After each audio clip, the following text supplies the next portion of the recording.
Hi, I'm Elite Series Pro Casey Scanlon. Today I'm going to talk to you a little bit about a few baits that I'm throwing right now from one of my sponsors, Bass Kandie Bait Company out of Lake Charles, Louisiana. Right now it's the fall of the year, throwing a lot of jigs, still throwing some finesse stuff like this worm right here, which is called a Kandi stick. I'm throwing a black and blue. We're fishing a lot of docks right now around the lakes where I fish, Lake of the Ozarks, Grand Lake. So we're throwing a lot of jigs, a lot of plastic still, and they're starting to get a little bit on top water. So I'm going to go through just a few baits that I got laying right here, and some baits that you need to have in the boat. First of all, I got the Kandi stick here. I'm throwing this on a Bass Kandie jig head in a 1/4 ounce. We're just throwing this around docks, areas that are pressured. It's a good all-around bait. It's a little bit bigger profile than a lot of small finesse worms, and catches a little bit bigger fish. So this is one that I've been using on Lake of the Ozarks and Grand Lake. I've been fishing those the last couple weeks. I've been fortunate enough to win a couple tournaments on some of these baits. Also, we're throwing the croaker, which is a toad style bait.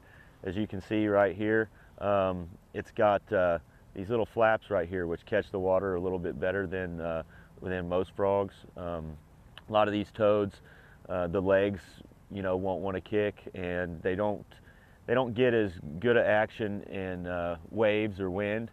This one has a little bit more water displacement, so it gets a little bit more action. Runs true every time. You can put a good hook in this bait. Really excited about using this bait. It's an awesome bait. Also, we fished the PAA and Fish and Chips tournament down here. These are two baits that I fish quite a bit. First one is a Speedbug. It's a little bit bigger profile craw. It's got bigger kickers right there. We use that for swimming a jig around boat docks, also like on a football jig. What I like about this is that it's a little bit bigger profile than similar craws like this, a little bit more action, and also it has a flat bottom. Anytime that I'm using a jig trailer, I like it to have a flat bottom like that. It makes your jig easier to skip. It'll just kind of plane out when you're skipping it up underneath boat docks and hard to reach places around docks where most of those bass live. So that's something I look for in a jig trailer all the time. And this is a great little bait as a trailer and a flipping bait. The other one we're using is the Texas Craw. Been using this primarily as a jig trailer. It's a great flipping bait. You can punch with it, just flip it around cover. But right now I'm fishing it as a jig trailer. Like I was saying before, the flat bottom on there allows that bait to skip. And that's what I'm looking for around boat docks. I want to put that bait in really hard to reach places. So this is a bait that not a lot of people throw as a jig trailer. I throw it almost 90% of the time.